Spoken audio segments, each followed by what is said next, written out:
So hello everyone, मैं हूं आपका दोस्त Sachin Sharma. All exam place के यूट्यूब चैनल पर आप सभी का बहुत स्वागत करता हूं। दोस्तों, हमारी नई सीरीज़ के तहत हम अपने इन वीडियोस में डेली करंट अफेयर्स का डिस्कशन करते हैं। इसी क्रम में आज हम 29 जुलाई 2020 के सभी इंपॉर्टेंट करंट अफेयर्स के क्वेश्चंस का डिस्कशन करेंगे। ये जो क्वेश्चन है दोस्तों, bank, SSC, railway, Vyapam, state PSC जैसे एग्ज़ाम्स में आपके लिए बहुत ही ज़्यादा इंपॉर्टेंट साबित होने वाले हैं। दोस्तों, अपने लेसन को शुरू करने से पहले आपको बता देते हैं कि ऑल एग्ज़ाम प्लेस आपके लिए एक नई सीरीज़ लेकर के आया है, जिसमें आप जेल प्रहरी की तैयारी कर सकते हैं और इस कोर्स की फ़ीस मात्र 1500 रुपये रखी गई है। इसके डेमो लेक्चर जो हैं ऑलरेडी हमारे चैनल पर अपलोड हो चुके हैं। आप चाहें तो इसका डेमो लेक्चर भी देख सकते हैं। तो चलिए हम शुरू करते हैं अपना आज का लेसन। हमारा आज का पहला प्रश्न है कि the Indian way strategies for uncertain world पुस्तक के लेखक कौन है। दोस्तों, भारत सरकार के पूर्व राजनयिक और वर्तमान विदेश मंत्री जो हैं हमारे श्री एस जयशंकर जी, इन्होंने अपनी एक नई पुस्तक का विमोचन किया है। इस पुस्तक को हार्पर कॉलिंग्स इंडिया ने प्रकाशित किया है। एस जयशंकर जी की पुस्तक की बात करें दोस्तों, तो अपनी किताब में इन्होंने भारतीय विदेश नीति में अतीत में हुई 3 बड़ी गलतियों की चर्चा की है, जो अगर इनके हिसाब से ना हुई होती तो शायद आज हमारे देश की तस्वीर ही अलग होती। पहली गलती का जिक्र करते हुए ये कहते हैं कि 1947 के भारत पाकिस्तान विभाजन ने देश की जनसंख्या और राजनीति दोनों को ही लिहाज से छोटा कर दिया। दूसरी गलती की बात करें तो आर्थिक सुधार में देरी, जो हमने चीन के बाद लगभग 1.5 दशक बाद शुरू किया था। अगर हम ये पहले शुरू कर लेते तो हमारी आर्थिक स्थिति में भी सुधार हमें देखने को मिल सकता था। तीसरी की बात करें तो परमाणु विकल्प की कवायद का लंबा होना। एस जयशंकर जी कहते हैं कि भारत को परमाणु सक्षम होने में पराक्रम के साथ संघर्ष करना पड़ा, जो कि अगर हम पहले कर लेते तो ये हम आसानी से कर सकते थे। तो ये थी हमारे विदेश मंत्री श्री एस जयशंकर जी की पुस्तक। तो जो हमारा प्रश्न 1 है, इसका सही उत्तर है बी। दोस्तों, पुस्तकों से आपके एग्ज़ाम्स में बहुत ज़्यादा क्वेश्चन पूछे जाते हैं, तो कौन सी पुस्तक किसने लिखी है, एटलीस्ट आपको उनके राइटर का नाम पता ही होना चाहिए और उनके किस नाम की पुस्तक है इसे आपको पता होना बहुत ज़रूरी है। बढ़ते हैं अगले प्रश्न की ओर। हमारा अगला प्रश्न है, विश्व प्रकृति संरक्षण दिवस कब मनाया जाता है। दोस्तों, वर्ल्ड नेचर कंजर्वेशन डे या विश्व प्रकृति संरक्षण दिवस दुनिया भर में 28 जुलाई को मनाया जाता है। इस दिवस को मनाने का उद्देश्य प्राकृतिक संसाधनों के संरक्षण के प्रति जन जागरूकता को बढ़ाना और जिन प्राकृतिक संसाधनों पर हमारा जीवन निर्भर है, जैसे पानी, हवा, मिट्टी, पेड़ पौधे, इनका संरक्षण करना हमें बहुत ज़रूरी है, ताकि हमारी जो आने वाली पीढ़ी है इसे हम एक स्वच्छ वातावरण प्रदान कर सकें। तो दोस्तों, जो हमारा प्रश्न 2 है, इसका सही उत्तर है सी, 28 जुलाई। हमारा अगला प्रश्न है कि हाल ही में किस देश के रक्षा मंत्री ने भारत की यात्रा की है। तो दोस्तों, हाल ही में नई दिल्ली में भारत और इंडोनेशिया के रक्षा मंत्रियों की बैठक आयोजित हुई।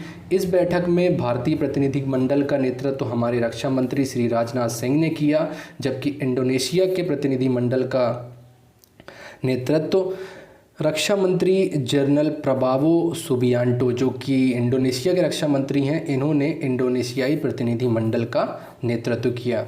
बैठक के दौरान इंडोनेशियाई रक्षा मंत्री को जो हैं जनरल सुबियांटो, इन्हें औपचारिक गार्ड ऑफ ऑनर भी दिया गया और इस बैठक में निर्णय ये निकला कि दोनों ही मंत्रियों ने आपसी सहमति वाले क्षेत्रों में द्विपक्षीय रक्षा सहयोग और अधिक से अधिक बढ़ाने की सहमति व्यक्त की है। दोस्तों, जब भी किसी देश के विदेश मंत्री, रक्षा मंत्री या कोई भी मंत्री किसी भी देश की यात्रा पर जाते हैं, तो या तो अगर वो रक्षा मंत्री आए हैं तो रक्षा को लेकर के हमारे देश और उनके देश के बीच में कुछ सौदे हुए होंगे या कुछ समझौतों पर हस्ताक्षर हुए होंगे। तो इनका नाम हमें याद रखना बहुत इम्पॉर्टेंट है, क्योंकि इन्होंने हाल ही में हमारे देश की यात्रा की है। तो आपको जनरल सुबियांटो का नाम याद रखना है। ये कहाँ के रक्षा मंत्री हैं? तो ये हैं इंडोनेशिया के रक्षा मंत्री।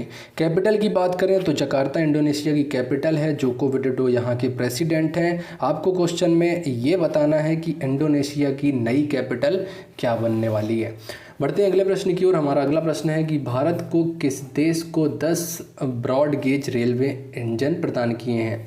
दोस्तों, भारत ने हाल ही में 10 ब्रॉडगेज रेलवे इंजन जो हैं ये बांग्लादेश को सौंप दिए हैं। इन इंजनों को बंगाल के नादिया ज़िले से बांग्लादेश के लिए भेजा गया था। दोस्तों कई बार आपसे परीक्षाओं में ये भी पूछ लिया जाता है कि metre gauge, narrow gauge, broad gauge क्या होता है और इनकी लंबाई या चौड़ाई क्या होती है। लगभग बहुत सारी परीक्षाओं में इससे प्रश्न पूछे जाते हैं। तो आइए हम इस प्रश्न के माध्यम से ये भी जान लेते हैं कि इनकी लंबाई चौड़ाई क्या होती है। दोस्तों आसान शब्दों में किसी रेल मार्ग पर दो पटरियों के मध्य की दूरी को रेलवे गेज कहा जाता है। दुनिया की लगभग 60% रेलवे जो है वो 1435 की मानक गेज का उपयोग करती हैं। भारत में जो है हम 4 प्रकार की रेलवे गेज का प्रयोग करते हैं। पहला है ब्रॉड गेज, दूसरा है मीटर गेज, तीसरा है नैरो गेज और चौथा है स्टैंडर्ड गेज या मानक गेज जिसे हिंदी में कहा जाता है। दोस्तों ब्रॉड गेज या जिसे आप बड़ी लाइन के नाम से भी जानते हैं, इनके दो पटरियों के मध्य की दूरी या इसकी गेज की जो लंबाई होती है वो 1676 होती है, जिसे आप 5 फुट 6 इंच भी कह सकते हैं। मीटर गेज की बात करें तो ये 1000 होती है, जिसे 3 फीट 3 इंच भी कह सकते हैं।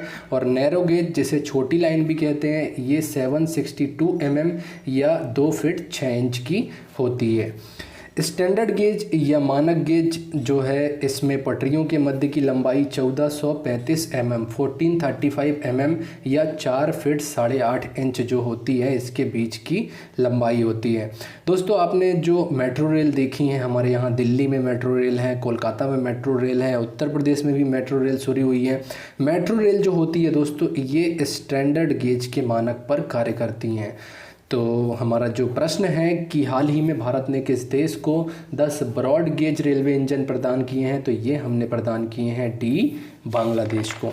हमारा अगला प्रश्न है कि quest for restoring financial stability in India पुस्तक के लेखक कौन है। दोस्तों भारतीय रिजर्व बैंक के डिप्टी गवर्नर विरल आचार्य जो हैं, इन्होंने हाल ही में quest for restoring financial stability in India नामक पुस्तक लिखी है। इस पुस्तक में को जो है सेज पब्लिकेशन इंडिया प्राइवेट ने जो है प्रकाशित किया है। और इस पुस्तक में विरल आचार्य जी ने भारत में वित्तीय स्थिरता को बहाल करने के लिए उनके द्वारा किए गए अनुसंधानों का वर्णन किया है। फिर से पुस्तक वाला क्वेश्चन आया है तो इसको आपको याद ही रखना है। तो जो हमारा प्रश्न है इसका सही उत्तर है ए, विरल आचार्य। हमारा अगला प्रश्न है कि हाल ही में अनिक इस्लाम को डोपिंग के चलते बैन कर दिया गया है, ये किस देश के पेसर हैं। पेसर का मतलब होता है दोस्तों तेज गेंदबाज।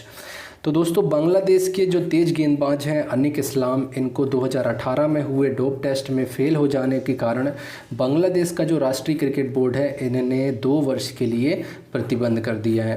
दोस्तों 2018 में जो अंडर 19 T20 विश्व कप हुए थे इसमें बांग्लादेश के अनिक इस्लाम ने सबसे ज़्यादा विकेट लिए थे। इन्होंने अपना जुर्म जो है इसे कबूल कर लिया है और इन्हें 2 वर्ष के लिए बैन कर दिया गया है। तो जो हमारा प्रश्न है इसका सही उत्तर है डी, बांग्लादेश। हमारा अगला प्रश्न है कि हाल ही में IMF ने किस देश को $4.3 बिलियन के ऋण देने की मंजूरी प्रदान की है। दोस्तों अंतर्राष्ट्रीय मुद्रा कोष या इंटरनेशनल मॉनेटरी फंड ने दक्षिण अफ्रीका को आपातकालीन सेवाओं के लिए, एक्चुअल में कोविड-19 पेंडेमिक जो चल रहा है, महामारी जो चल रही है, इसी के चलते दक्षिण अफ्रीका ने ये इस ऋण के लिए अप्लाई किया था और 4.3 बिलियन अमेरिकी डॉलर के ऋण को जो है मंजूरी IMF ने प्रदान कर दी है, जो कि विश्व में किसी भी देश को कोरोना वायरस महामारी से लड़ने के लिए अब तक दी गई सबसे बड़ी धनराशि है। दोस्तों दक्षिण अफ्रीका में 4.5 लाख से भी अधिक जो हैं ये मामले कोरोना वायरस के निकल चुके हैं और अफ्रीका महाद्वीप का सबसे ज़्यादा कोरोना संक्रमण वाला देश जो है ये भी साउथ अफ्रीका ही है, दक्षिण अफ्रीका ही है। IMF दोस्तों एक बहुत ही इम्पॉर्टेंट ऑर्गेनाइजेशन है, एग्ज़ाम पॉइंट ऑफ व्यू से बहुत ही इम्पॉर्टेंट है, हमेशा परीक्षाओं में इससे सवाल पूछ लिए जाते हैं। तो आज हम इसका इतिहास भी खंगालते हैं। 1945 का दौर था दोस्तों, 2 महत्वपूर्ण संस्थाएं अस्तित्व में आई थी, पहली थी विश्व बैंक और दूसरा था वर्ल्ड बैंक। दूसरा जो वर्ल्ड बैंक और IMF जो है दोस्तों, इन्हें संयुक्त रूप से ब्रेटन वुड ट्विंस भी कहा जाता है। क्यों कहा जाता है? क्योंकि ब्रेटन वुड समझौते के बाद ही ये दोनों संस्थाएं अस्तित्व में आई थी। कई परीक्षाओं में ये प्रश्न भी पूछा गया है कि ब्रेटन वुड ट्विंस के नाम से किन दो संस्थाओं को जाना जाता है, तो आपको उस पर टिक करना है IMF और वर्ल्ड बैंक। ये करते क्या हैं, तो अंतर्राष्ट्रीय व्यापार की जो विनिमय दर है इसको स्थिर करना और सदस्य देशों को अंतर्राष्ट्रीय बाजार में तरलता उत्पन्न कर BPO भुगतान संतुलन में सुधार करना IMF का प्रमुख उद्देश्य रहा है। सदस्य देशों को आवश्यकता पड़ने पर अल्पकालिक या शॉर्ट टर्म या दीर्घकालिक या लॉन्ग टर्म लोन जो हैं ये उपलब्ध कराना भी इस संगठन का प्रमुख कार्य है। दोस्तों कई बार आपसे एग्ज़ाम्स में पूछ लिया जाता है कि ये रिपोर्ट किस संस्था ने पब्लिश करती है, इस रिपोर्ट को कौन सी संस्था द्वारा पब्लिश किया जाता है। तो दो बहुत ही इम्पॉर्टेंट रिपोर्ट हैं। पहला है ग्लोबल फाइनेंशियल स्टेबिलिटी रिपोर्ट, जिसे हिंदी में वैश्विक वित्तीय स्थिरता रिपोर्ट कहा जाता है, और दूसरा है वर्ल्ड इकोनॉमिक आउटलुक। हमेशा परीक्षाओं में प्रश्न पूछा जाता है वर्ल्ड इकोनॉमिक आउटलुक से। तो ये जो दो इम्पॉर्टेंट रिपोर्ट्स हैं इसे प्रकाशित करता है IMF के हेडक्वार्टर की बात करें तो इसके हेडक्वार्टर्स आपको वाशिंगटन DC में मिलेंगे। क्रिस्टलिना जॉर्जीवा जो हैं ये इसकी प्रबंध निदेशक हैं, और IMF की प्रमुख अर्थशास्त्री हैं गीता गोपीनाथ जो कि भारतीय मूल की हैं। और सदस्य देशों की बात करें तो इसके सदस्य देशों की संख्या 189 है। तो इसे आपको याद रखना है। लौटते हैं प्रश्न पर वापस कि IMF ने किस देश को $4.3 बिलियन का ऋण मंजूरी प्रदान की है, तो ये की है C दक्षिण अफ्रीका। हमारा अगला प्रश्न है कि 2018 के जो एशियाई खेल हुए थे उसमें 4x400 मीटर की जो रिले रेस हुई थी इसमें किस देश के रजत पदक को स्वर्ण पदक में तब्दील कर दिया गया है। दोस्तों वर्ष 2018 के जो एशियाई खेल हुए थे इसमें 4x400 रिले दौड़ में भारत के रजत पदक को स्वर्ण पदक में तब्दील कर दिया गया। ऐसा इसलिए किया गया है क्योंकि बहरीन जो है इसने इसमें स्वर्ण पदक जीता था और बहरीन की टीम को डोप परीक्षण में असफल पाया गया है, जिसके चलते इन्हें अयोग्य घोषित कर दिया गया है। हमारी जो भारतीय टीम की चौकड़ी थी जिसमें मोहम्मद अनस, राम आर पुवम्मा, हिमा दास, अरुंकिया राजीव थे, इन्होंने 4x400 मिश्रित रिले दौड़ में फाइनल में बहरीन के बाद दूसरे स्थान पर रहे थे। और हमारी टीम जो थी इन्होंने रजत पदक प्राप्त किया था, लेकिन अब बहरीन जो है इसे अयोग्य घोषित कर दिया गया है। तो नियमानुसार जो सेकेंड पोजीशन पे था वो फर्स्ट पोजीशन पर चला जाए और बहरीन की टीम जो है इसे पूरी तरह से अयोग्य घोषित कर दिया जाएगा। आपके लिए एक क्वेश्चन है कि 2018 के एशियाई खेल किस देश में आयोजित हुए थे। कमेंट बॉक्स में इसका आंसर देना बिल्कुल ना भूलें। तो दोस्तों यहीं पर समाप्त होता है हमारा आज का लेसन। उम्मीद करता हूँ आपको हमारी करंट अफेयर्स की सीरीज़ पसंद आ रही होगी।